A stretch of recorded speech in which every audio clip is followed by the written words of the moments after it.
Real hot girl shit. And if the beat live, you know Lil Juke made it. Body yaddy yaddy yaddy yaddy yaddy yaddy yaddy yaddy yaddy yaddy yaddy yaddy yaddy yaddy. Body yaddy yaddy yaddy yaddy yaddy yaddy yaddy yaddy yaddy yaddy yaddy yaddy yaddy yaddy. Body crazy, curvy, wavy, big titties, little waist. Body crazy, curvy, wavy, big titties, little waist. Body yaddy yaddy yaddy yaddy yaddy yaddy yaddy yaddy yaddy yaddy yaddy yaddy. Welcome back to another episode of the Pretty Plus Size and Powerful Podcast. I just knew you was finna mess that Listen, in my head I was saying keeping it cute. We are on episode 76. If this is your first time joining us, welcome to the crazy ass family. If you are a returning listener, what up? I'm actually in the studio today because I snuck into town and didn't nobody know it. In case you don't know the voice, it is me, Aziza, aka Zebo, aka the Human Universe, aka your favorite fat girl. And sitting across the table with me, I got my bestie in the building. Go ahead and introduce yourself. I'm in the building, but technically you in my building because you don't live here no more. Ooh. Anywho. Ooh. Hey y'all, hey, it's your girl Ruthia, aka the spoiled one, aka the real one, aka the curved queen on the runway, aka the unbothered one. Period. And on the phone, we have a special guest today. I'm excited. I'm doing a dance in my chair. I will allow her to introduce herself. Go ahead, ma'am. Okay, I am Tanzania Glover. I am a Black romance author, and I am here because I am obsessed with Aziza. And she loved one of my books, so we've been connected pretty much ever since. So yeah, the book is called THICK-arella, and it is a plus-size spin on Cinderella. Come on, listen. Ooh, I'm here for that. I'm too geeked. I'm too ready. We gonna take care of some stuff and we getting right into it. Listen, y'all, she is cold. I've been trying to tell everybody about this book since I read it. You definitely gave me a play-by-play. Like, is it worth me reading it? Because you done told me the ending already. I love it. But yes, let's go ahead and get into our quotes for the week. Ruthia, take it away. Be the kind of woman that makes other women want to up their game. It's just that simple. Period. I like that. Be an inspiration. Mm-hmm. Be the baddest bitch on the balcony. The baddest bitch on the block. Not on my block though, but on your block. On your block for sure. Not on my block. Yeah. I love that. I love it. I love it. That is, I mean, read it one more time. Read it one more time. I forgot you do this to me. Be the kind of woman that makes other women want to up their game. And I say that so humbly. Mm-hmm. Like, it's not a disrespect like, oh, sis, you need to get up on your ish. Mm-hmm. It's more of a, come on. Right. I'm going to take you along with me on this journey. Right. So. Right. Literally being an inspiration. It ain't got to be no hating shit. It ain't got to be no jealous, nothing. You know, just, if I can do it, sis, if I can come from the bottom, if I can be the rose that grew from concrete, period, so can you. It's about the energy for me. When is the last time I was on a podcast? Girl, I don't know. I missed a week, didn't I? You missed a couple. No, I didn't. I just missed one. You missed two. Jeez, really? Well, how has your vibe been since I've been gone? My vibe in general, not my vibe with the podcast. Yeah, my vibe in general. My vibe in general has been good energy. I have been super, super intentional. I went and got a massage from Mia. Oh my God. And I didn't get a happy ending, but it was a happy ending. Like, I'm annoying. I'm just saying, like, you know, I dated a masseuse or masseur, and I'm used to being touched in a different way. It was very, very intentional, and it was well needed. I went and got some crystals from Honeybee Sage. I've been focusing more on me and what it means, and basically taking my self-care to another level. And it's just been, my energy has been so perfect. Like, any and everything that's gonna throw my energy off, I'm blocking it. Hit them with karate chop. Period. Like Cardi B said. Period. So I've been doing pretty good. So my vibe is like two things, and I think one kind of leads into the other. The first part of my vibe is just on the go. Literally, I have been on the go and sneaking. I went. So my older siblings, their uncle passed away. So I was in Mississippi for a memorial for him. So we drove from Georgia to Mississippi, which wasn't a bad drive, but 5.5 hours in the car, ain't no sneeze. Drove back to. Oh wait, before that I had to go to Charlotte to get my sister. So I drove 4 hours back and forth to Charlotte. Then I drove 5.5 hours back and forth to Mississippi. Then I drove back to Charlotte because I had to drop my sister off. Then immediately after that, had maybe a 24-hour turnaround, and we was back on a plane and headed to Florida because my sister wanted to take her grandbaby. And I took my nephew to Universal Studios in Florida. Y'all sure didn't invite me. Girl, but it's cool. You wasn't finna get on that many planes. And by yourself? Son. Okay. But next time. But we did that, which was, it was a beautiful vacation, but it was not a relaxing vacation. Taking 2 children under 2 years old out of town is, oh my goodness. They listen, was gang on y'all. What? They was throwing up gang signs and everything. Listen, I can just believe it. And they not like docile little babies. They rep these Milwaukee streets out here like gang. Was up in the airport loud as a mug. My nephew is my nephew is a crybaby. He's spoiled, but he light skinned. Listen, he is such a Sour Patch Kid. And now I'm in Milwaukee. Because I came up here for I'm gonna call him my uncle because that's what he's been to me my entire life. But it's my best friend's uncle. He passed away, and his funeral was on Thursday. So I flew in on Thursday morning, got off the plane in Chicago, came straight to Milwaukee, went straight to the funeral. And so I kind of just been visiting different people. These 2 people in the studio with me, one trying to answer the phone. Ruthia was like, she pretty much told me like, girl, I'll talk to you later. I was asleep. I'm like, wake up. You do realize that and then I had work. to just pop up at her house. I work.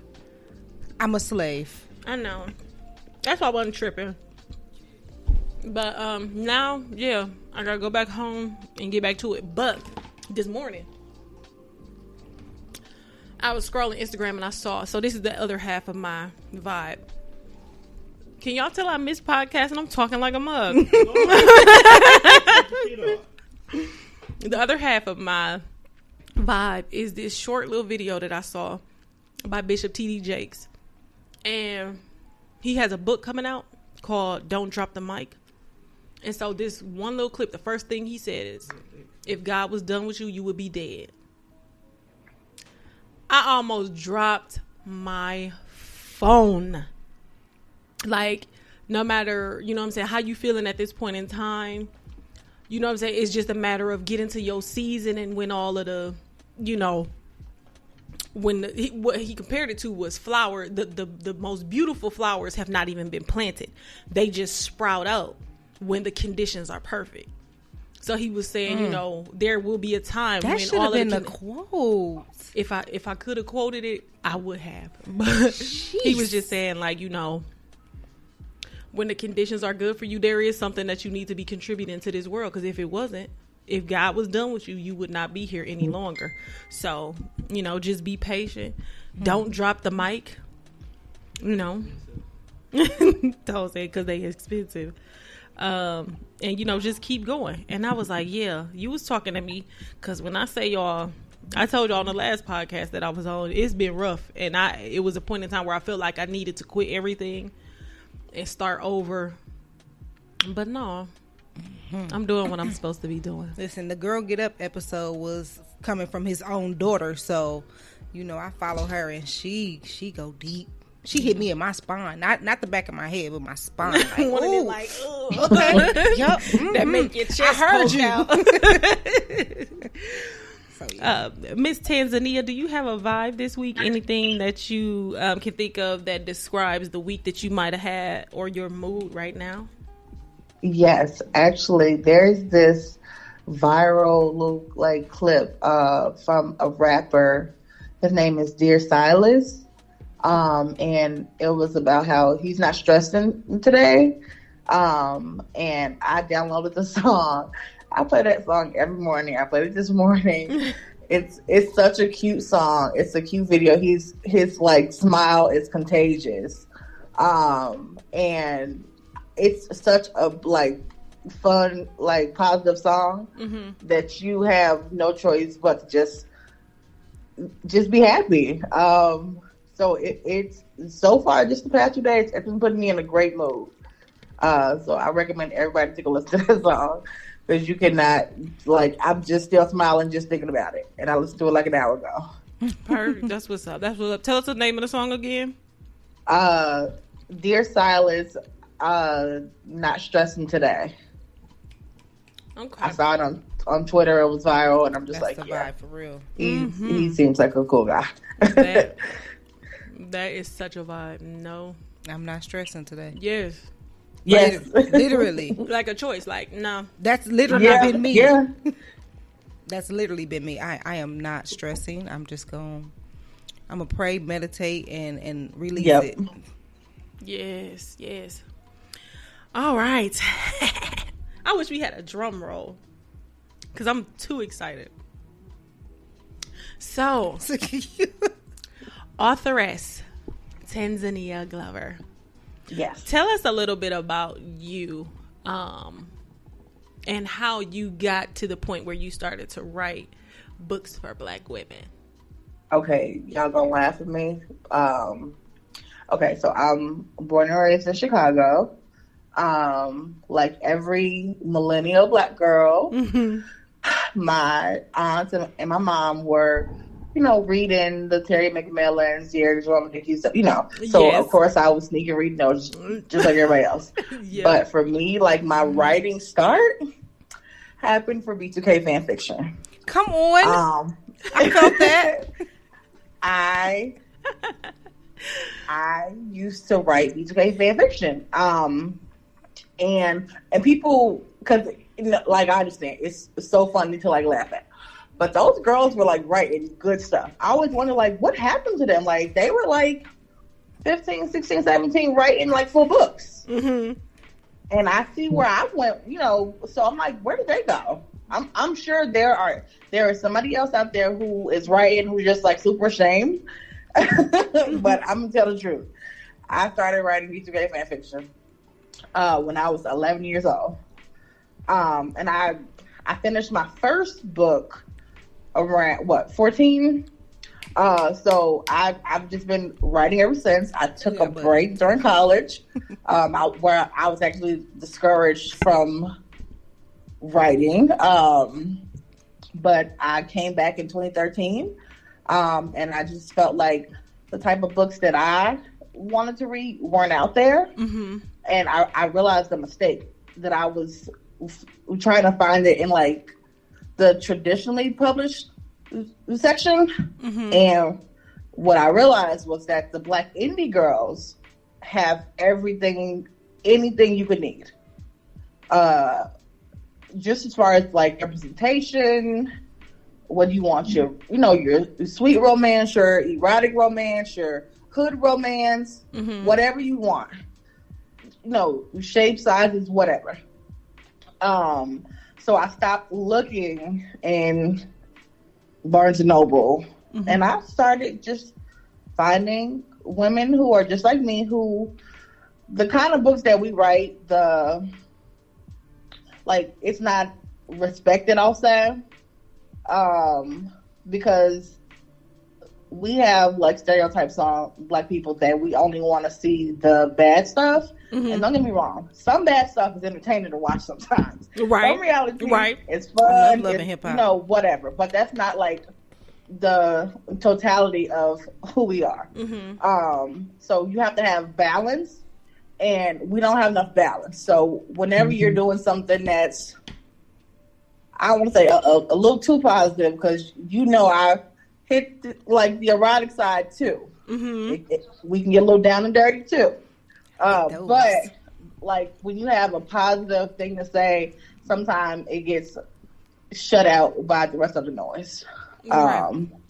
Yeah, but I started back writing because I did not see the kind of books that I wanted to read again.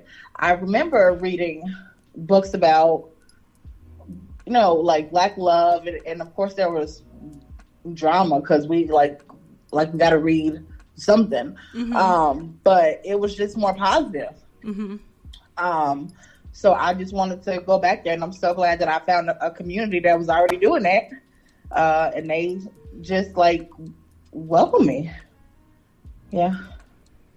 Well, I love you. Everything that I've read by you, and I think I read the entire fairy tale series. Okay.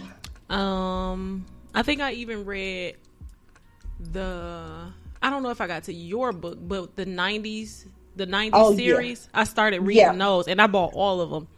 So yeah. I'm so proud of that series. We got that together so quickly. Every single one of us was being like attacked in some way in our lives when we were writing that. I'm like, oh my God, like we were all fine. Like people going to the hospital, just like, no, but we like refused to stop. Mm-hmm. And we got it done, and I'm so proud of that because that was not supposed to happen. Yeah. So yeah. Since we're talking about that, can you tell us how that came together? Okay. The 90s Kind of Love. Mm-hmm. Okay, so I have an older aunt. She loves R&B music. So she's a like big inspiration for me. And we were going over ideas for what like my next series should be after the fairy tales. Mm-hmm. So she was saying like you always do like a playlist for your books. Like why don't you do one around songs? Like stuff from the 90s. Whatever. And she came up with the idea. And she's like, pick some, Jodeci's, whatever, and like do like a short story around it. I'm like, well, I think I should collaborate with people for something like that, right? Mm-hmm. Like I don't want to do 5 short stories on my own, right? And it just went from there. I reached out to Tia Love, mm-hmm. Who is like my author bestie. I love her so much, and we found other people, and everybody held their own, and it was just a wonderful experience, and I'm so proud of that series so much. Yeah, so we all chose our favorite song, and we built a short story around it. And it got sexy. It got really, really sexy. I was like, I did not know we were going to go this sexy. But I'm like, I'm glad I went first because the heat level, each book. That last book was Freak Me by Silk by Black Cherry. I'm like, we saved her for last for the right reason because she got kinky. I gotta finish those series. Listen, when she said 90s, I was like, oh, Brandy, I want to be down because that was like my joint. I'm gonna need it. I love it. So can we talk about the fairy tale series? Like what sparked you to go in that direction? Like take some classics and how did you let's start with there. What inspired you to take some classics and rewrite them in the way that you did? Okay, it actually did not start off as fairy tales. I was just writing a story about a Black girl who falls in love with her barber. And how she had a sort of dysfunctional home life, and how her mother treated her brother a lot better than her, right? Because we see that a lot, where like boys get off easy and they have no responsibilities, right? Yep. As simple as that. But while I was writing it, I'm like, this is kind of like a little Cinderella story. Like, she got to do everything, whatever. And I was joking. I'm like, I should actually turn it into a Cinderella story. And then this was also around the time where Lizzo was getting a lot of flack for performances and like wearing clothing that people didn't feel like she should be wearing. Mm-hmm. And I saw a lot of stuff that, as a fat Black woman, I'll be completely honest. I have not experienced a lot of like in your face fat phobia. Mm-hmm. I guess because there are a lot of plus women around me, and I guess I'm not sure if I wasn't looking for it, but to see how people treated her was like suddenly. I'm like, are you kidding me? This lady is a pop star. She looks great. She is having fun. She's on top of the world, and we're focusing on what exactly? Right. So I'm like, you know what? I'm gonna make this character fat. And the last plus character that I wrote was probably like 2007, which was actually the last book that I wrote before I stopped writing. But I'm like, you know what? I'm gonna make her fat, and I'm gonna tell them to kiss her fat ass. Period. Facts. With this book. I was so angry. Like, yeah, because I love Lizzo so much. So I decided to do a play on words and call her THICK-arella. Come on. And that's it. I was like, well, if I'm gonna do Cinderella, what other fairy tales can I do? And I found two more, and the rest is history. And the readers actually are refusing to let me stop the series. Actually, they like boycott it, so I have to write one more. So that'll be coming out November, and they're trying to force me to like push it up to the summer, and I'm like, no, we gotta wait because that wasn't on the schedule. Right. But the fairy tales have been a very big hit. I think it's just because like a lot of this stuff we see but we don't acknowledge. Mm-hmm. And I put a lot of stuff into the fairy tales, like complicated mother-daughter relationships. And Sleeping Cutie, I addressed Black men and their treatment of Black women. Mm-hmm. And especially a Black man who feels like he's arrived to a certain level, and he just feels justified in treating women like objects. And then Rapunzel, I went into like abandonment issues and trying to find out who you are. So I think the themes are what really like stuck with people. Yeah, for sure. For sure. Let me tell you, you had me so mad in THICK-arella. Mind you, I done read all of them, but her mama made me want to fight. I just wanted to be like, girl, punch her. Right. Like, I know that's your mama, but forget that. You definitely Like, was going through the motions. Fight her. I was all over the place. Everybody says that, and for me, thank God that was not my mother. But I'm not gonna lie, I have an auntie who that lady is based off of. I'm like, I'm so glad she don't read because she would see herself all up and through that character. I always want, she was my mama, and that is where that exchange came from. But yeah, there are people like that, and I'm just like, I'm so glad she doesn't have a daughter. Right. So because for in the book, her auntie, right? Her auntie was almost like that person that she was able to look up to because she was built similarly. She was tall. She was, her presence commanded attention. Why was it important for you to put that part in the book? Because you have to have balance. And I am so lucky to have an aunt just like that. She's my fairy godmother in every sense of the word.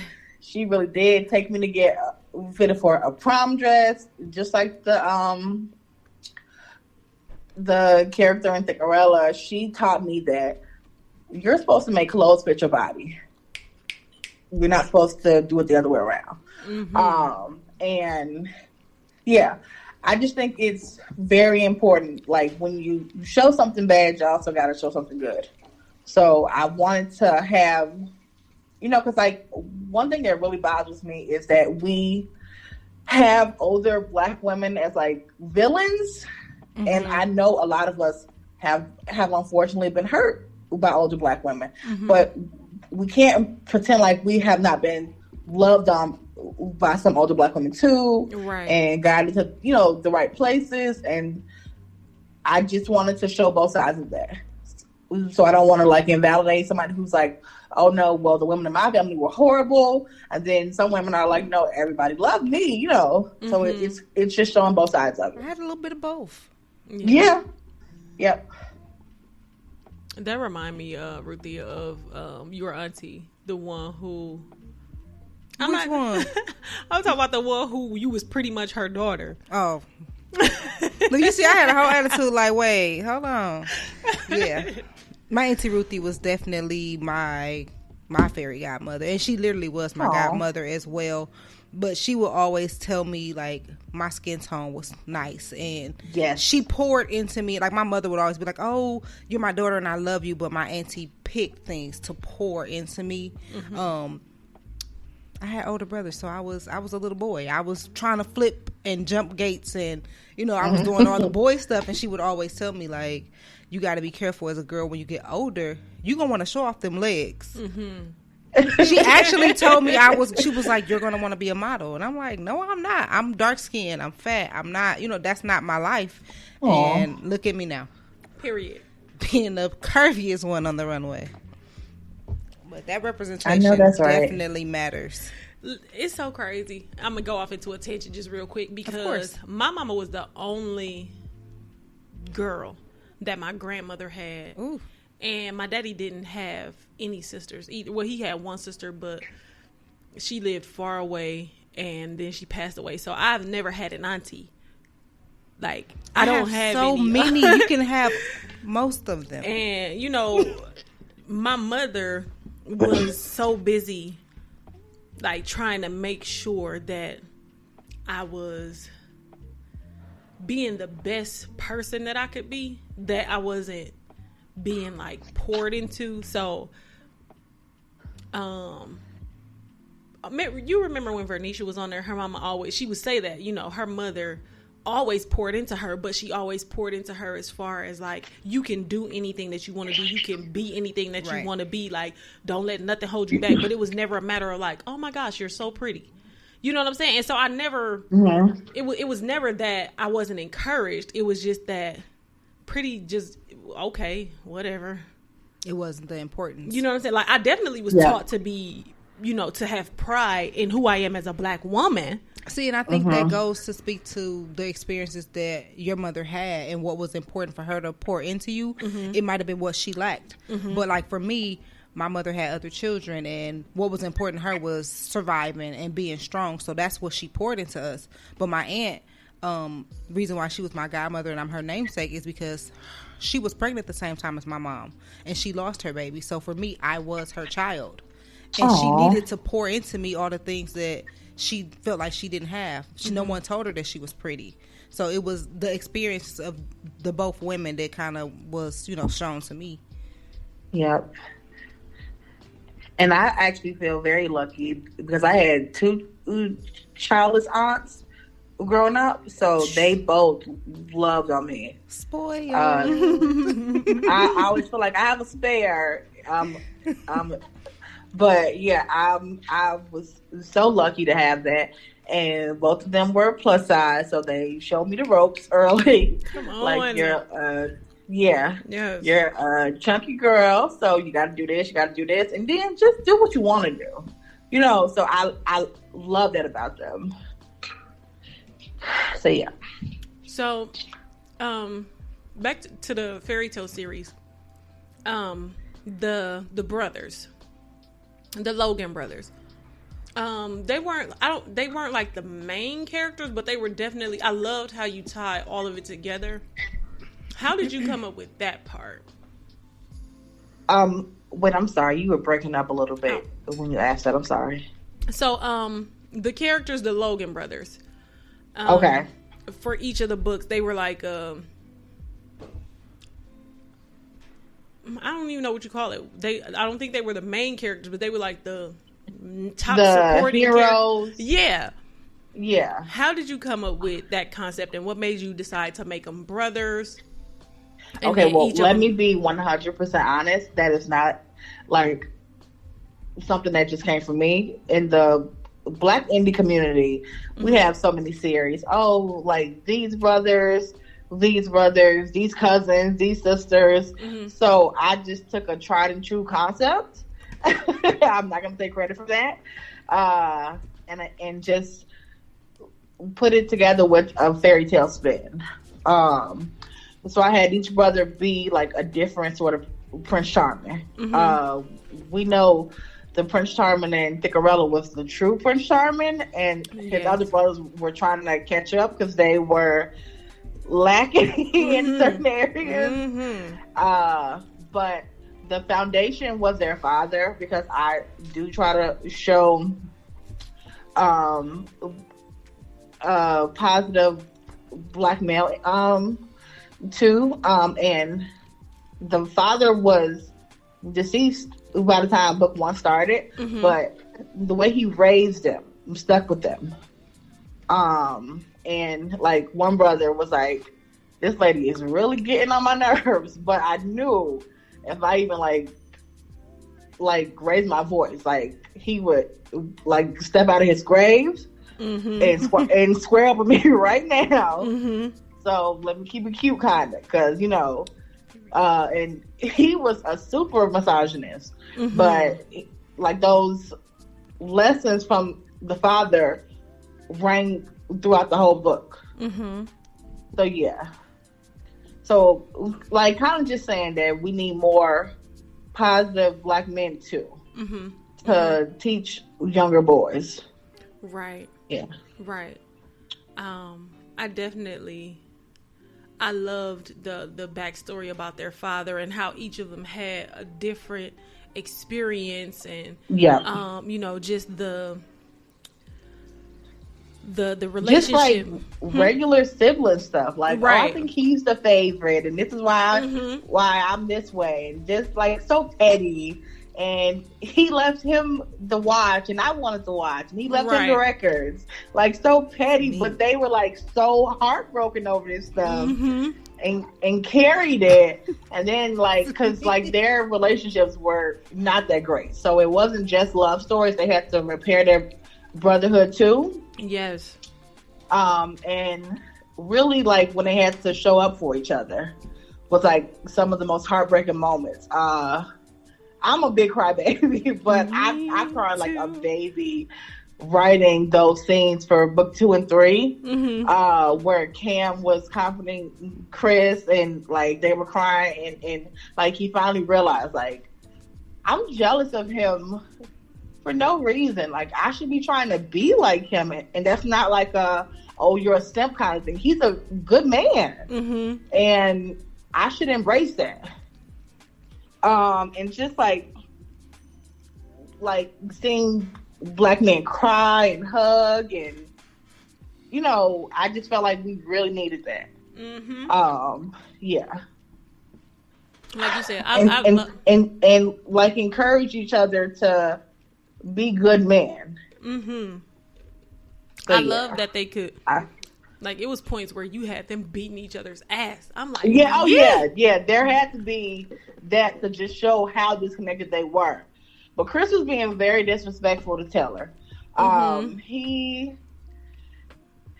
like just would not stop talking about the plus size woman from book 1. He just had all the jokes in the world about his brother getting married to a fat woman, which bro, mind your business. You like what you like, you like what he likes. So finally, our Prince Charming had to show him that his hands still work, right? And you're gonna respect her, and he made sure to respect her from that point on. Right. And I love that at a point in time it was like, okay, we did that happened, and now we gonna get our shit together and we gonna make it work, because a lot of times we don't ever get to see that play out. Right. Yeah. You know what I'm saying? Far too often it's portrayed that Black men get into it, and then one of them is in the grave and the other is in jail. Like, we never get to see the reconciliation between Black men and holding each other accountable. Exactly. So, I love that part of the book as well. What? Oh, I had a question. What were some of your influences, and what are some of your favorite authors? Okay, my favorite of all time is Terry McMillan. She is the blueprint. Like, she is the Beyonce of the of Black women authors to me. Come on. I don't care who anybody else brings up. It's Terry McMillan. She's the standard for me. What she did for Black women in the 90s is just unmatched. Like, she just gave Black women a voice. To like vent our frustrations and to like say yes, we want to be loved, right? And her words, like what she writes, she's just everything to me. I follow her on Twitter and I'm just waiting for that one day when she follows me back. It's coming. You getting up there. It's coming. I just love her. I love the books, the movies. And one thing I love about her is that she writes like according to like her age group. So she has books now with women in their 50s and their 60s. Like, she is just pushing forward like the boundaries of like, oh, like, you're not too old for love. You're not too old to learn something about yourself. She just keeps getting better. And I'm far from my 60s, but she can write 60-year-old women very well. And I'm just like, yeah, where is this? I need this to be a movie now. That's the book. What is that one called? It's Not All Downhill From Here. She still got it. Like, we need some more movies. We need like well, we can't get the sequel to Waiting to Exhale because half the cast is dead, unfortunately. But It's off of a book. Yeah, she has written some amazing stuff that has touched me. So yeah, she's the blueprint. I love it. So what? I was introduced to you actually through Tia. I had read her book, and then I was watching, I think, her live for her first book, and she said that you were one of her favorite authors, and I'm like, ooh, boop, let me go find her right here. And I think THICK-arella was the book that you had out at that time. And when I say I stayed up overnight to read the book, like, I was too entrenched in it, and I had to finish it at that moment. So when I was up at like 3 a.m. reading the book, half dozing off, but I refused to let myself fall asleep because I needed to know what happened. I fell in love with the characters instantly. I'm rereading it right now, still, like, I love everything about it.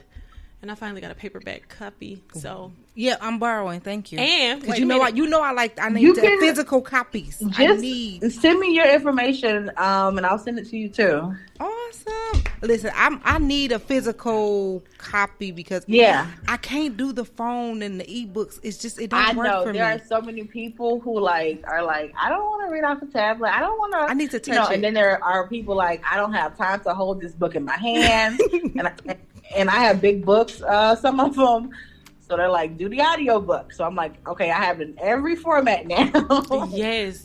So congratulations on getting them in audio form. Yes. I know that is super big because now people can listen to them in the car and on road trips. I was so excited. I found the best audiobook person ever, Robin Isaacs.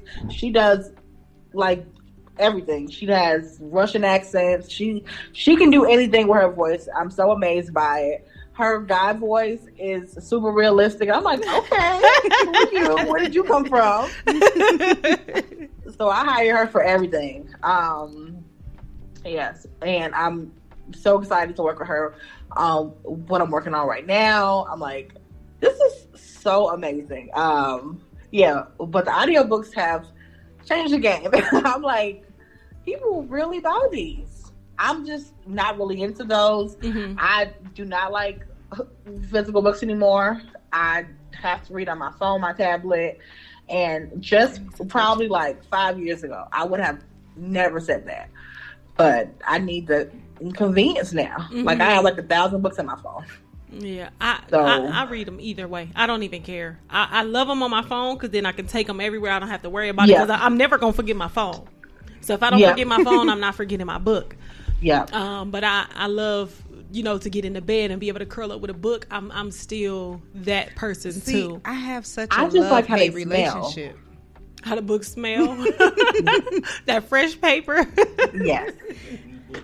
Listen, my love-hate relationship with books is like, oh, I'm so into it, and then it ends, and then I'm like, why did it end? See, that's why you need series or like super long books, because there are some books that just never end. Because then I'm gonna be stalking you, like, okay, so where is the next one? Listen, I ended a whole friendship because I didn't get another book.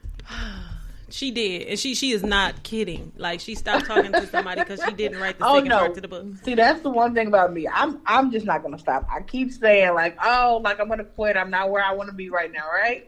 That's a whole lie. I say after every break, I'm gonna take a break for like a month. It never happens. I'm just right into the next one. So the next one is called Wide Open. Mm-hmm. Okay, so my mind went so dirty. Yeah, very, but it's kind of like a double entendre. Mm-hmm. He's wide open over her, and she finds out. Okay, it's like a sports romance. Okay. So there's like a rivalry between a football player and a sports journalist. I like it. Yeah. So like, she's always like, oh, he ain't all that now. Come on now. Y'all like overhyping him. And he's questioning like her credentials and stuff like that.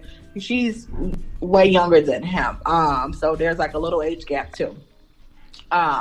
Which I did it in reverse for 90s Kind of Love. I had an older woman for the first time. Mm-hmm. Yeah, and hot.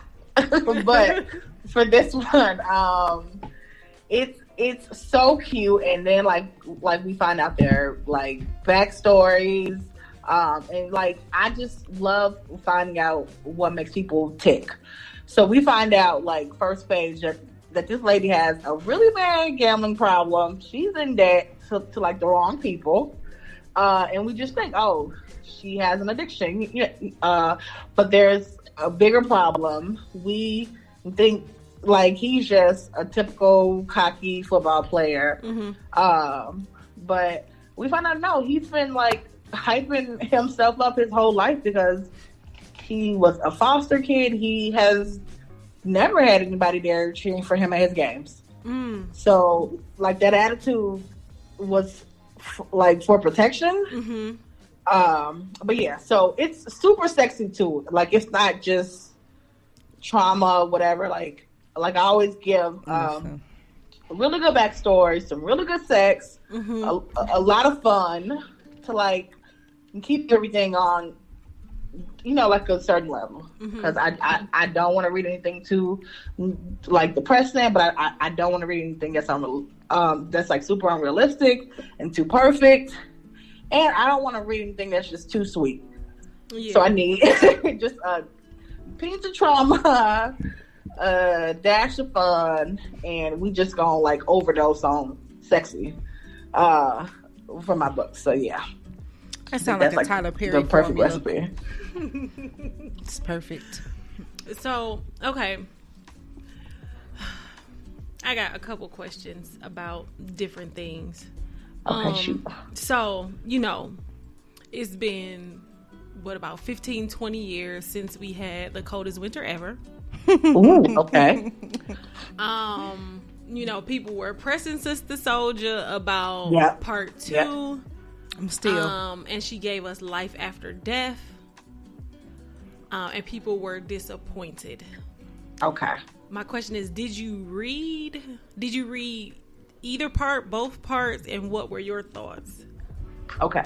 Let me start by saying Sister Soldier is that girl. Mm-hmm. Hold on, I'm sorry. Just stupid alarm. Sorry. No problem. Put my phone on Do Not Disturb. She is that girl. Mm-hmm. We can never take away what she has done for Black books, specifically like street lit. That book was in the hands of every Black girl that I knew. Okay, I'm saying this publicly. I stole a copy from the public library when I was 12 years old. I did not return it.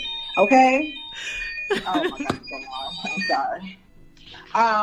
And what is so funny to me is that karma got me back, and one of my friends stole it from me. But I was not returning that book. I love that book. I read that book so many times. It was like bruised and battered.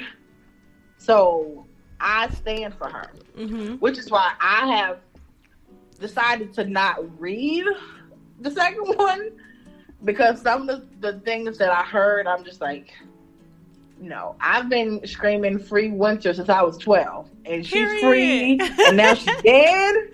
Like, no, I like that alone. I'm like, no. Yeah, I didn't read the second one.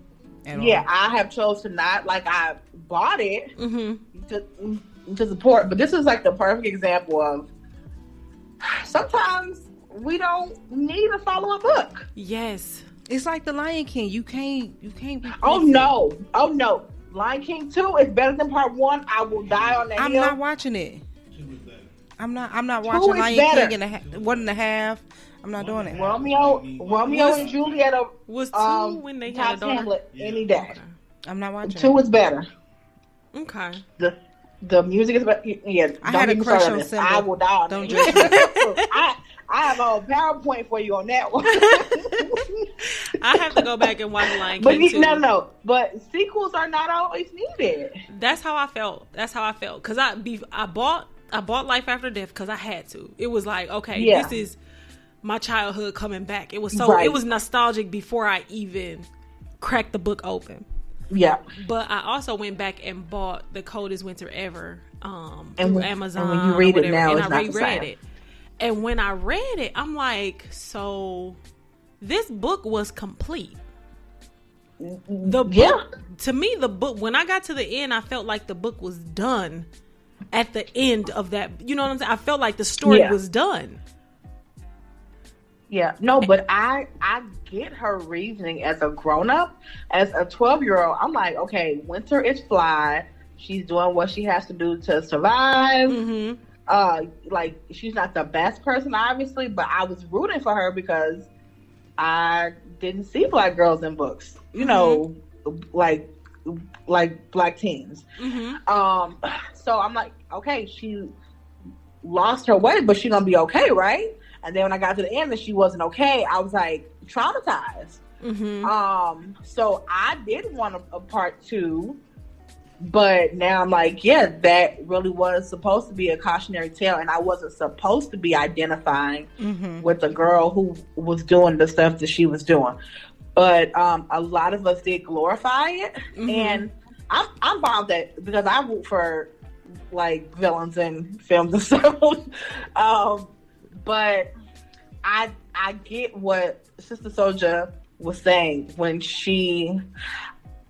Like, what I think kind of disturbs some people is that she's like coming from a religious standpoint, and nobody wants to be preached at, right? But if she just came at it like morally, like this is a person who in one scene like beat some old woman up and stole her money, stole her shoes, like that's not a good person. We should not be glorifying that, you know, like she but we didn't focus on that stuff. We just loved Winter, and then I think she felt like she had to correct that and to show us the consequences, because we all saw Winter go to jail, spoiler alert, and we still loved her. So it's like, okay, well, I sent her to jail, y'all want her free, all right, let me show you what really happens to people who don't learn their lesson. And I think this was like her answer. But the fact that she switched genres too, you can't do that. You can't start off street lit and then go into like fantasy and whatnot. I just wish that people don't hold this against her, because there are plenty of like sane people. Like Stephen King no bad books. But yeah, like James Patterson, he don't even write his books no more, right? But I don't want to like tarnish her legacy because she put out a book that we didn't like. Like personally, I didn't like those midnight books, and but there are people who love them, and we didn't trash her for those. But I feel like this one is like, I think we should all take a chill pill. Mm-hmm. It's okay for an author to put out a bad book. It's okay for us to say that it's a bad book, but it shouldn't define her. Yeah. I think it's just the story. Because I did read the full thing. I think it was completely different. Like you said, it was street lit in the first book. The next one was almost like it was a black Game of Thrones type of fantasy, book. Like, spoiler alert, since you're not gonna read it, like Winter was in hell. No, I like read the reviews and I was like, wait, she's in hell, she's a dog, right? She's shape-shifting the devil's son. Yes. Yeah. Like it was almost like we took this character and we wrote a completely different book. I'm over here like with stank face, like yeah. It was still a stuff like. Yeah, so I liked the book for what it was. But you don't think that it should have been a sequel? Correct. That's like she should have just put that as a standalone book for something else. Mm-hmm. And you know what? I think I'm more, when it comes to books, I'm a fan of stories because I like the midnight books too. Okay, yeah. And I read the first two. But I'm weird. Like I'll go and watch Harry Potter and Lord of the Rings and stuff like that. So to me, like for him to be like, okay, we talking about martial arts and traveling and stuff like that. So I'm like, oh, okay, cool. This is a story, and then dealing with his mom and stuff like that. I'm like, okay, cool. As long as the story comes together, I'm like, I like it. That was good to me. Yeah, that's my only concern. I don't want this to tarnish her legacy because she opened up a lot of doors for a lot of Black writers. So I don't want to punish her forever for writing a bad book. Like it happens. We all write bad books. Right. So. When you are getting ready to write a book, like you said, you're doing a athlete and a sports journalist. How do you go about researching things for the character so that they're kind of true to, the actual real life profession?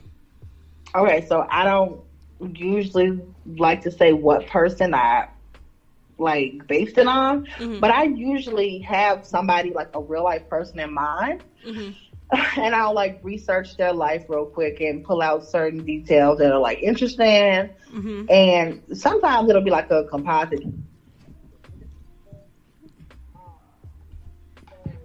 Oh, hold on one second. The audio.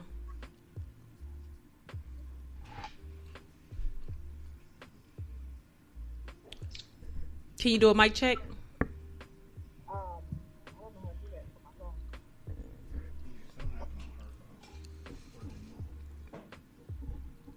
Want me to call back? Try one more time. Hey, I can hear. Okay. Can you hear me now? Yes. Yep. Okay. Yeah. So I was just saying that I'll do a composite character sometimes with 2 or 3 people, putting them into one character to make them super interesting, and I'll just research whatever. For my first series, I wanted to do a behind the scenes commentary on the music industry. So that book featured like a former plus size girl. She had lost weight because she felt like she had to be taken seriously in the music industry, because she was a backup singer for a very long time, and she could write, she could produce, and she played instruments. She was like everything, but she still had a roadblock, so she lost the weight. But then colorism came in because she was very dark.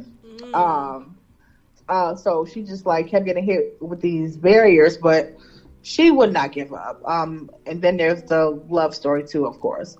But I just wanted to do like a behind the scenes, because I think that was around the time when I was seeing girls like Normani, 7th Streeter, Justine Skye, like super gorgeous girls, super talented. I'm like, why can't they get to the next level?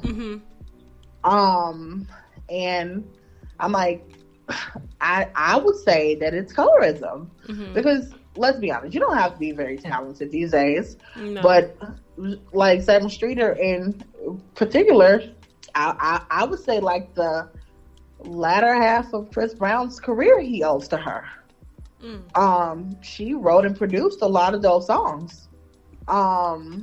But she can't get to a certain level herself.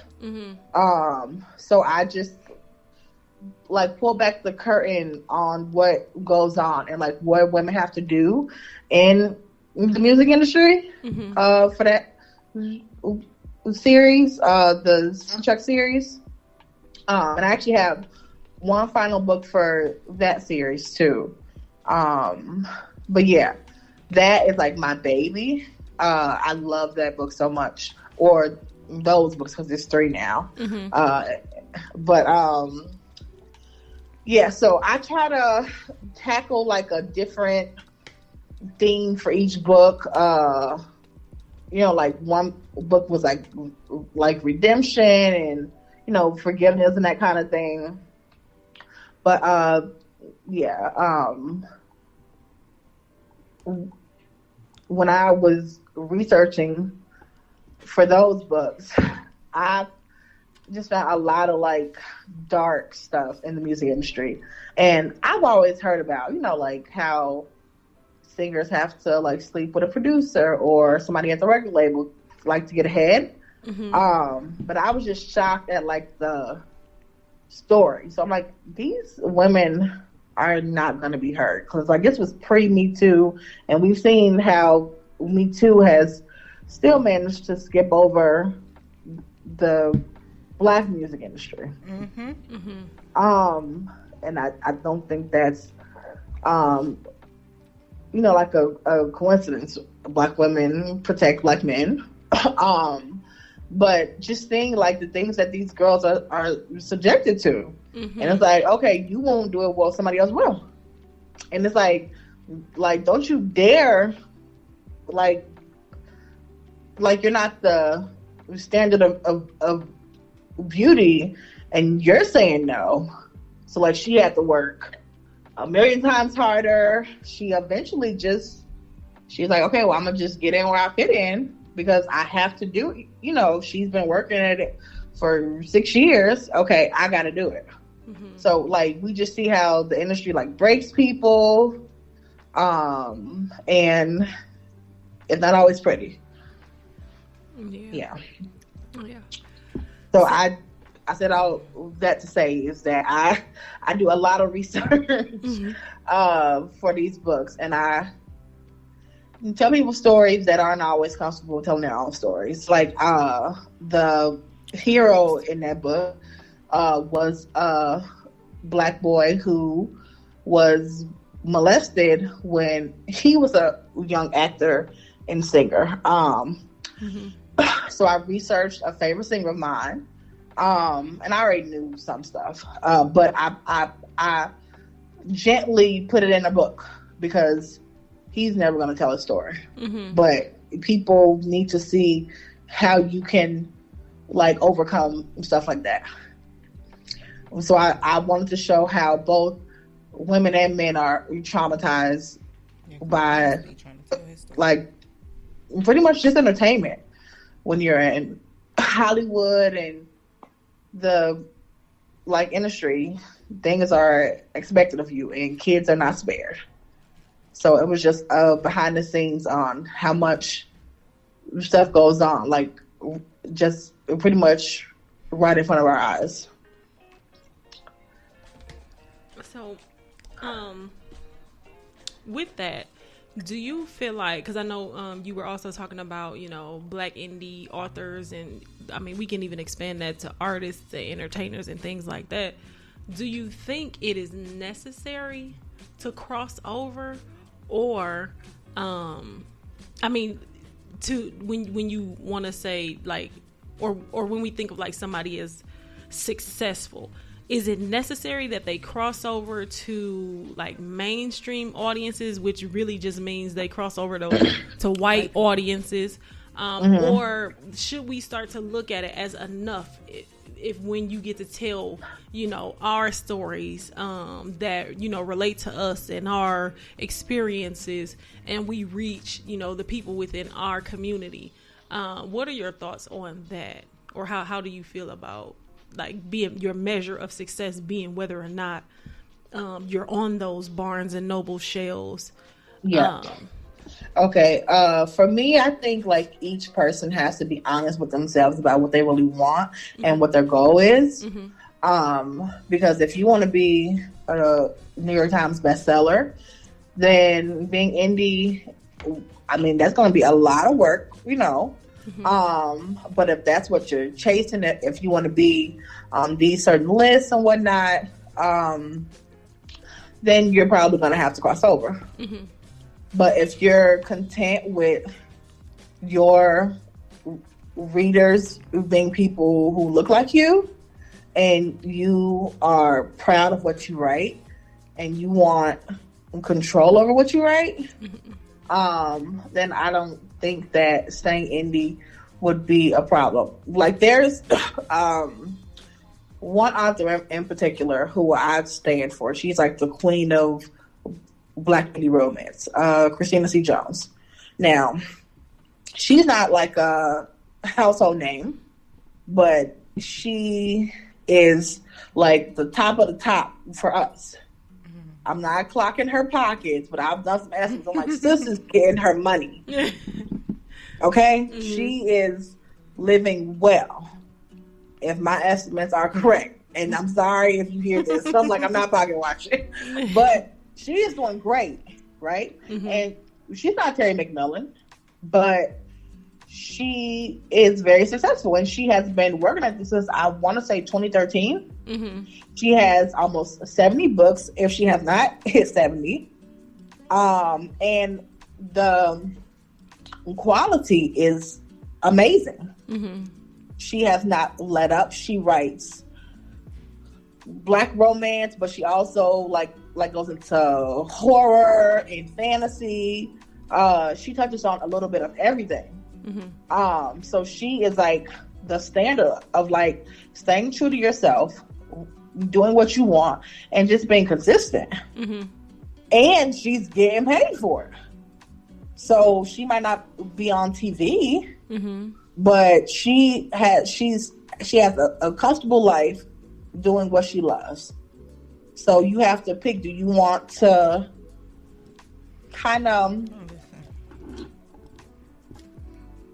write for a different audience? Because that's my, like I hate when I read Black books, and I'm using quotes, but they're written for white people, like where you're explaining every single thing. If you read one of my books and I'm like, oh, the kids went in the house when the streetlights came on, right? You would understand that because you're a Black person, right? I wouldn't have to like put in a full paragraph. Oh, because in the African American community, it is like widely known that kids have to, go inside when the streetlights come on. Right.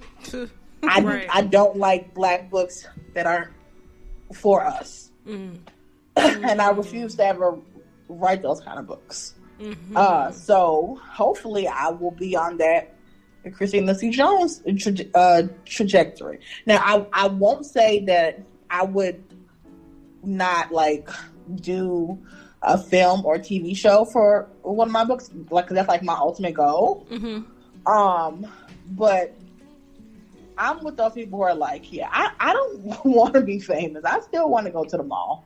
I still want to do stuff. I don't want people taking pictures of me when I'm out or just making it weird. Or there's a lot of responsibility that comes with being like famous or just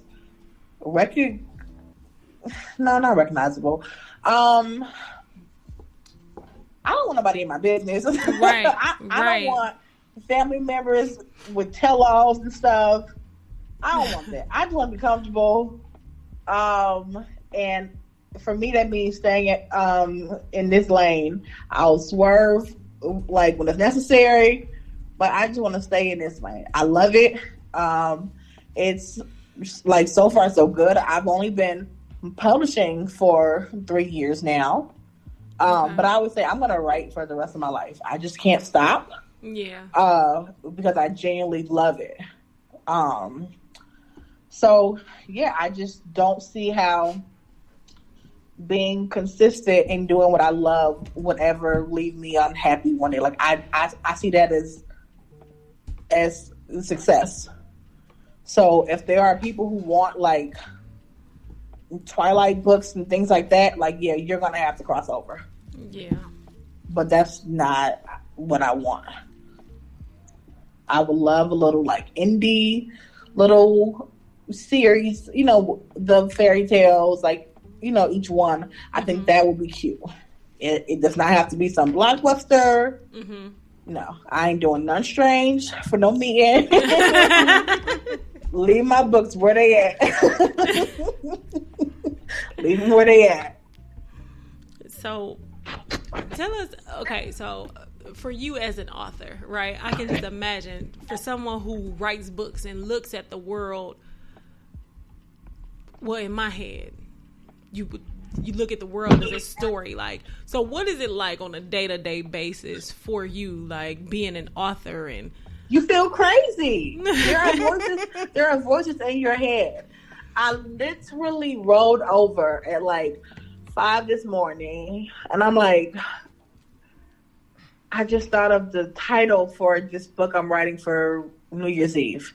I'm sleeping. I want to rest. I rolled over. I'm like, I just thought of it. I can't shut it off. So you just feel crazy.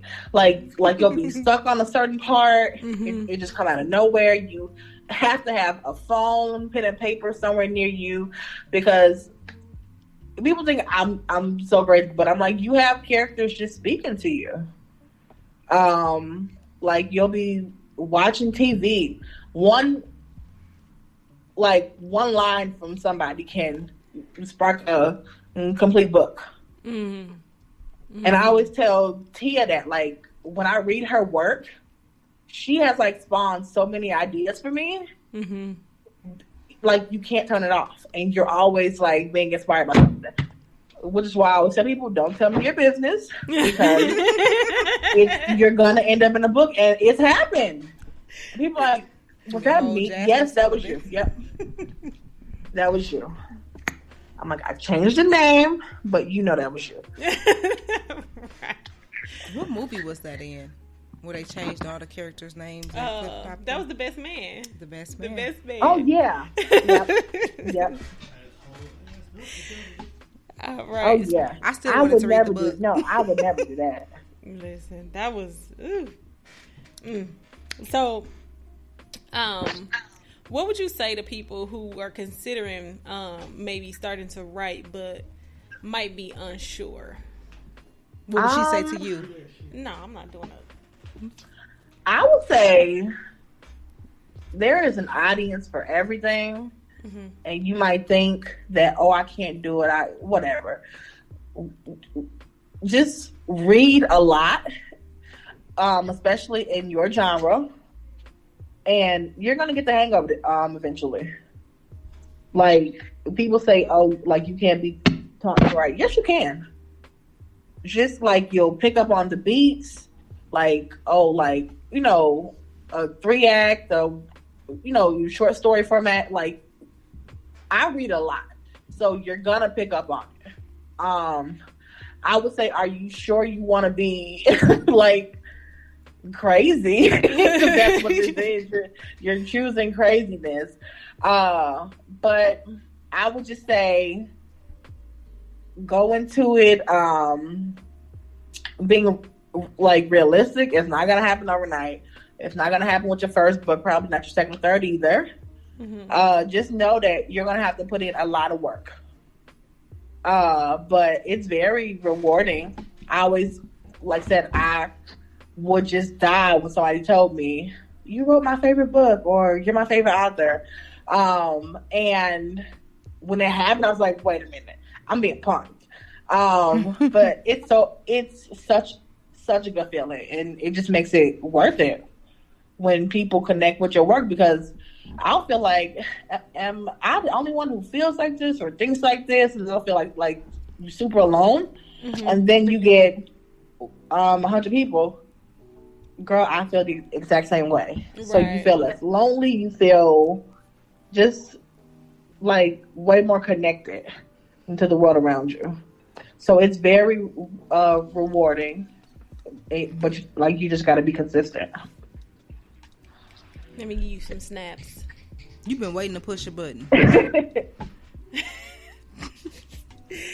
All right. Well, I thank you so much for coming on here with us. I can't wait till the next book comes out. Thank y'all for having me. I need to go back and read you said the soundtrack series?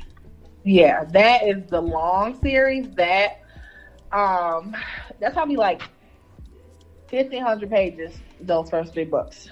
So it's long, slow burn in every sense of the word.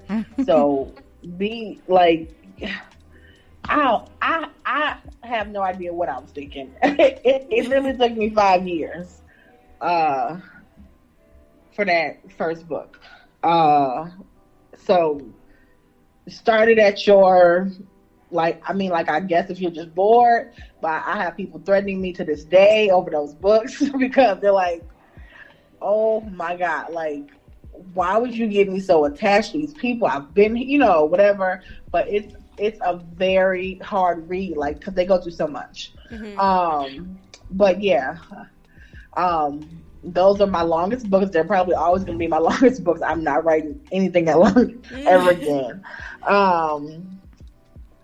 But yeah, so just read them if you're bored. But I'm warning you now, you're going to get like hooked. All right, well, I'm okay with that, and I be bored a lot, so it's perfect. All right, well, I thank you for coming on. I really appreciate it. I'm excited. I'm finna go back and read. I'm finna finish THICK-arella. I might go back and read Trapunzel and Sleeping Cutie again. Then I'm gonna get on these. Well, I gotta finish the 90s series too. Then I'm gonna get on the soundtrack. But those series. are like super short. Yeah. Oh, I gotta fly back to Georgia. I'm gonna read them on a plane. Yay! Perfect. Now I'm excited. You are doing it. Okay, and DM me so I can send her some too. Okay. All right, I will. All right, so y'all. Thank y'all so much for having me. No problem. Thank you so much for joining us. You gotta figure out where everybody else can get the books. Oh yes, tell us. I'm sending you books. No, tell us your social medias and everything like that, so people who are listening, if they want to get the books and things like that, and if they want to follow you, how they can do all of that. Okay, so it's TanzaniaGlover.com, but on Twitter, Facebook, and Instagram, it's Tan Said What. But you can just find me if you can't spell my name. Just put in THICK-arella when you go to Amazon, and you'll find everything. So yeah. All right. You are more than welcome to stay. You're more than welcome to stay on with us while we finish up the show. Otherwise, again, thank you for coming on. We'll make sure to post all your information in our group as well, so that we can make sure people get these books out here. THICK-arella is definitely one of my favorites, but I've loved everything that I've read so far, so I'm a fan. Okay, thank y'all. No, I actually do have to go now, but thank y'all so much for having me. I really, really appreciate it. And I got some more Bomb Plus books coming, so don't worry. Yay! All right. Bye-bye. All right, bye. All right, so y'all know what it is. Time to move on to a section we like to call Don't Let This Fluffy Shit Fool You. Ruthia, go ahead and take it away, darling. Where do I have to go first? Because I'm tired of talking. My mouth hurt. So, my fluffy shit, not ish, goes to the officers. And anybody that has something negative to say about, what is it, Michaela? I'm probably going to mess up her name. Micaiah Bryant. And the fact that people that are defending the police officer for how he chose to react and saying that she was in the wrong for having a knife, and anybody that has an opinion about this child losing her life. At the end of the day, she was still a child, and none of us was there. I feel like there has been multiple situations where people were doing something wrong or attacking police officers and literally getting away with it. Like, how is it that she was able to be shot 4 times and another person was able to actually stab the cop and they got tased? And Still alive. It's just that simple. Managed to get arrested after stabbing a cop. I don't care what it was she was doing, how the scene looked when you pulled up. I do not agree with a child or anyone losing their life in that manner. It doesn't sit well with me. And I'm going to continue to stand for the people that are losing their life senselessly to reckless. It's crazy. I don't.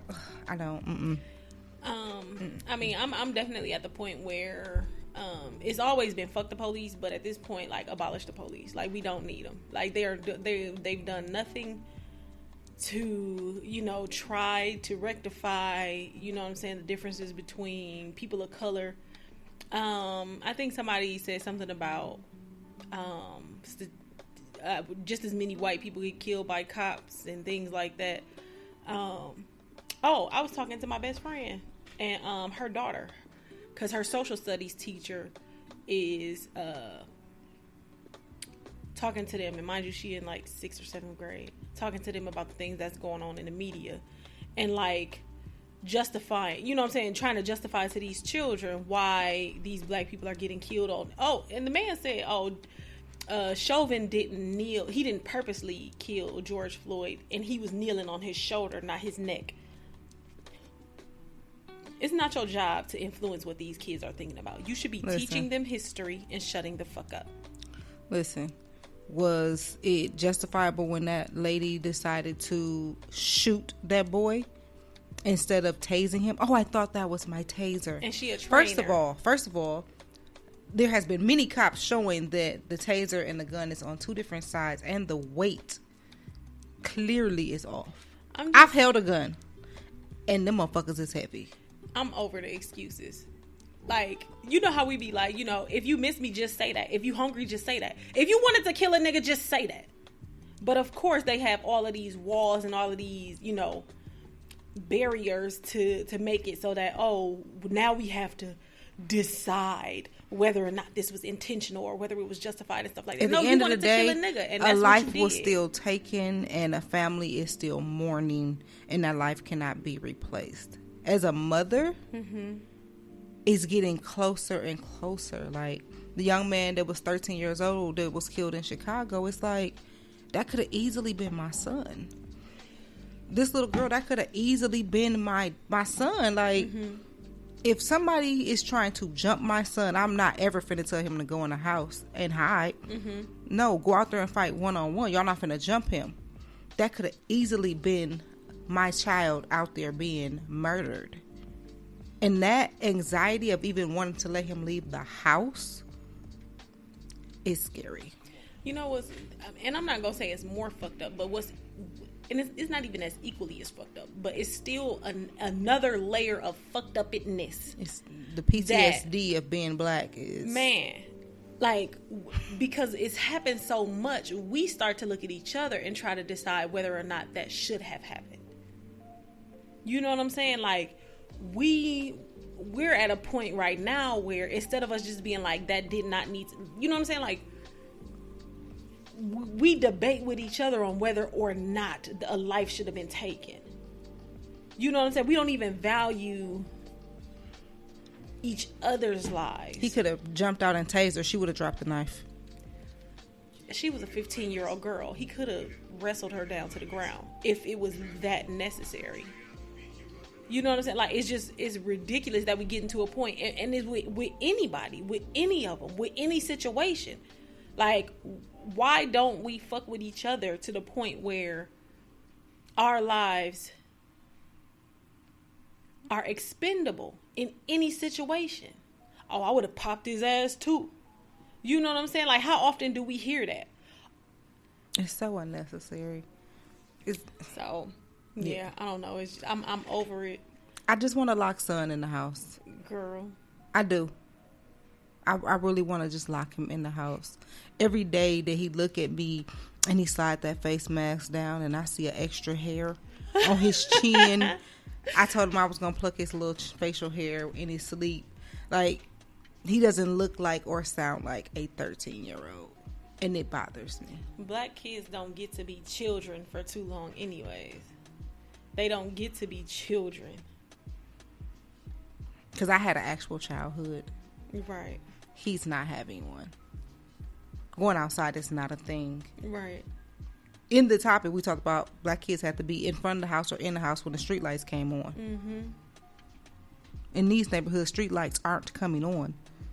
So, yeah, no. My friend, I was at her house yesterday, and her son is tall. Her son is probably about 5'11". He's 15 years old. Still a goofy little boy, but he had a BB gun, right? Child. And I said, I was like, yeah, you know, and you know, not even my son. I ain't got no rights to this boy at all. I said, you know, you can't take that outside, right? And then I had to think about it, like, damn, this is not my child. I was like, that was a whole SVU episode. Like, I mean, that was the whole Tamir Rice situation. Orange cap on it or not, like, when somebody's looking at that, especially if you got it in your pocket, which he was carrying it in his pocket, nobody is going to be like, hey, you know, it was just a matter of, like, don't take that outside. Listen, son had it's a BB gun, but it's like the water pellet one. Mm-hmm. That I had let him, well, I didn't let him unwrap it. He got it from his dad's house. Mm-hmm. He was just able to play with it 2 years ago. It was 5 years old at that point. Nobody was able to buy my son Nerf gun, like none of that. Like now he probably got about 20 Nerf guns, but it stays within the house. Mm-hmm. Every time, you know, Tyler done shot you several times, and it's fun. However, it's not going to be a situation where I never wanted my child to see that having a gun was something fun and something to play with. Because they don't get to have that experiences as black children. Nope. But the whites, they can go get a rifle at any given moment. Listen, one of my favorite movies when I was little was A Christmas Story. Yep. All Ralphie wanted was a goddamn Red Ryder BB gun. Like, listen. The whole movie, you gonna shoot your eye out. Right. And what he do? Shoot his goddamn eye out. I just wanted one of those lamps. I wanted one of those lamps too. I was just thinking about that shit the other day. Fragile. He's like, must be fragile. She said, no, honey, I think that says fragile. But anywho, is that the end of your story? Mm-hmm. Well, yeah. Don't let this fluffy shit fool you. So my fluffy shit, as I'm making this up right now, is a little bit more lighthearted. Milwaukee last weekend, went to Arizona and turned that shit the fuck out. Turned it the fuck up. Did they motherfucking thing. It didn't seem like it was any issues, and if it was, I mean, they haven't gone viral on the internet yet, or they just haven't come across my page. So my fluffy shit goes to the people who always got something negative to say no matter what. Like, I seen so many people hating, and it'd be like, for why? Like, you just can't let people miserable. live. Like, Okay, you didn't want to go. You didn't go. Shut the fuck up. You couldn't afford it. Just say that. Period. If you could afford it, just say that. If you don't like the people in the city that you live with, oh fucking well. You didn't fuck with them then. Don't fuck you. I mean, you don't fuck with them in the city. You don't fuck with them outside of the city. It is what it is. But shut the fuck up and let people have fun. Listen. Don't nobody want like Milwaukee. It just snowed in Milwaukee, fam. Like spring Y'all didn't even mad- want to fight back. Y'all mad that people went to a warmer state to have some fun because, I mean, the South and out West, shit, motherfuckers, they having fun because the weather has broke. Like, I seen something that said, yeah, I'm going to go to Arizona next month when all of the broke people gone. What? They do know that Arizona is not a place black folks don't be kicking to, right? Like, I mean, I know a lot of people in Arizona. like people are moving there, but what do you mean when all of the broke people are gone? You do, like... You mean when... Because you're holding on to your tax money, basically, is what you're saying. I just don't why are so many people so miserable? You know why? It's because the sky is gray far too much of the time. And then my little ugly self was just sitting there like, why didn't I go? Why didn't nobody invite me? I don't have a group of friends that can be like, hey, let's go. That's what pissed me off. Like, Why don't I have my friends so that we could have went and did this shit? Your staff was there. I'm like, where's my friends? Oh yeah, COVID. I probably told people I didn't want to go. And I was okay with that. Like, girl, I asked you that you right. Never mind. Shout out to Right. Tasha because she sure was like, cousin, don't do that.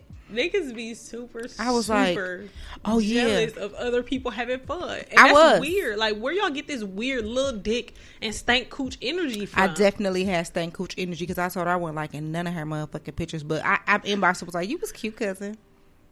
I mean, but that like, it's just weird. Like people like, what they do to Houston, the meal text, the meal text type of thing.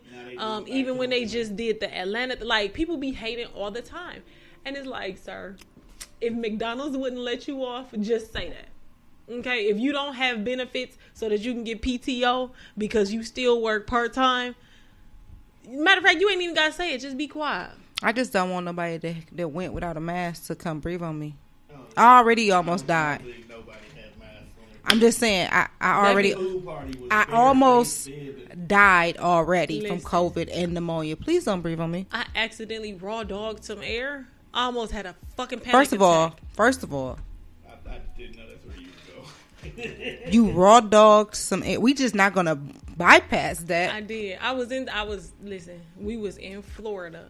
Did you need and lube? I went to Target. I wish I had some.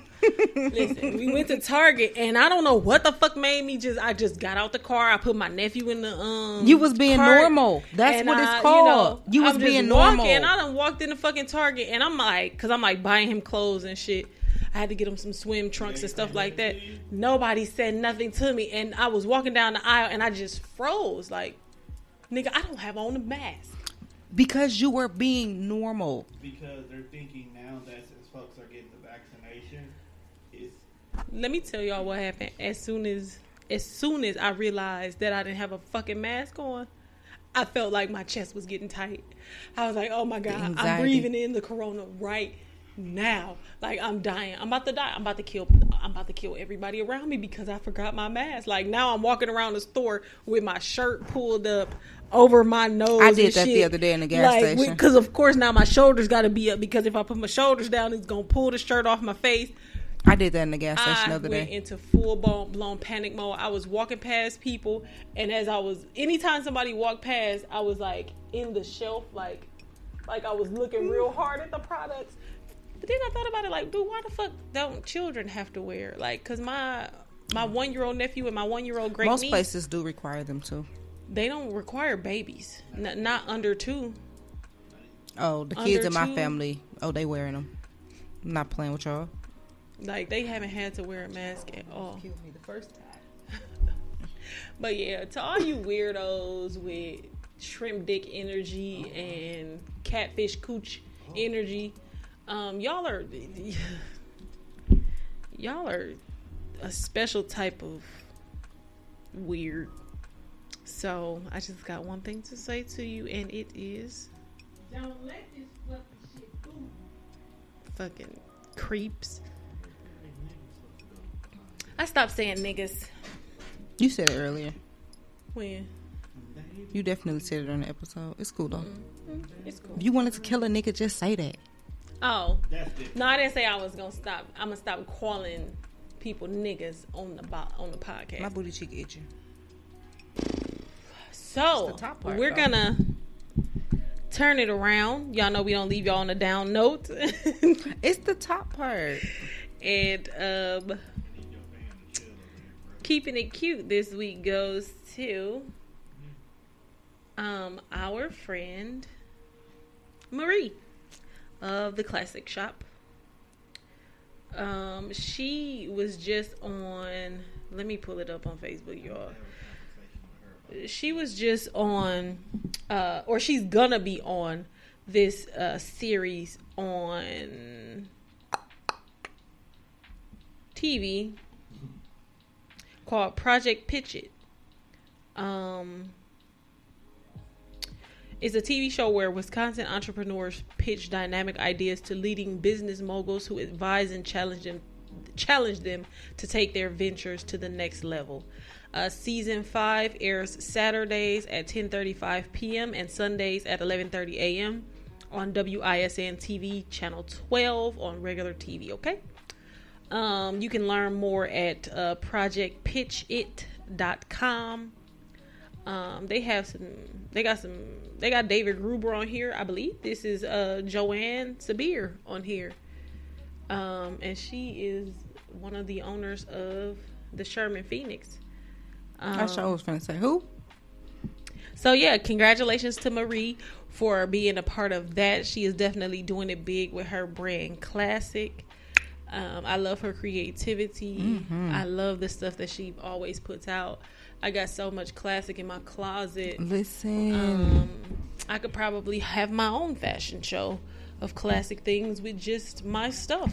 I've learned that I am addicted to J. Riley and Classic. I just buy stuff and don't wear it. I just be leaving it. I just sit there and smile like, look at all this stuff I got. I got plenty stuff that I just be... I be finding I supported people. I feel like I don't go anywhere to wear their nice things because those are the name brands for me. Period. Supporting big, small businesses. They ain't never been small to me.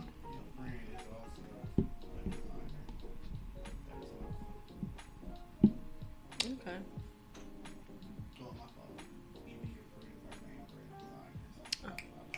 Period. Even your friends are name brand designers. All right, so we are moving on. It is time to wrap up the show. Y'all know what time it is. Go to the mirror, say exactly what it is that you need to say to yourself to get you through the week. It is time for the I am statements. This week, I am slowing down. What about you? I said I wasn't ready. Well, I already did mine. I don't know how to make an I am statement. Not prepared. I don't know if it's an I am, but I'm going to therapy. Okay. Or I'm looking to go to therapy. I am looking to go to therapy. All right. Getting it together. I am taking care of my mental health. All that. I am something. All right. Well, make sure you all follow us on all of the things. Check us out on our website, www.prettypluspower.com. Tell somebody about us because y'all know we y'all favorite plus size podcast. We probably y'all favorite podcast, period. Tell somebody about us. If you want to be a guest, hit us up. Make sure you are following our Facebook stuff, which is Pretty Plus Size and Powerful, and the group Pretty Plus Size and Powerful. We group at the end. Follow us on Instagram at Pretty Plus Power. Make sure y'all are buying the merch. We still have t-shirts and things like that available for sale at all times. You can follow me on my individual page at Zevo_P3. You can find me everywhere at that name. So any social media Yeah, Zevo_P3. What about you? My IG is thereal1_P3. And that is that on that. We are out of here. This has been episode 76. I am glad to be back in the studio. I miss my niggas. And You just said you wasn't gonna call us I know, niggas but anymore. I'm gonna call people I know niggas, but not everybody. Yeah, this has been episode. I'd rather be a 76. hoochie mama. Thank y'all for joining us again. And yeah, we are out. Bye. Whatever you do, sis, keep it cute, sis. Leave that beef and shit on roof, Chris, I end up toothless. I've been official my whole life. I bought burners, I ain't buy lights.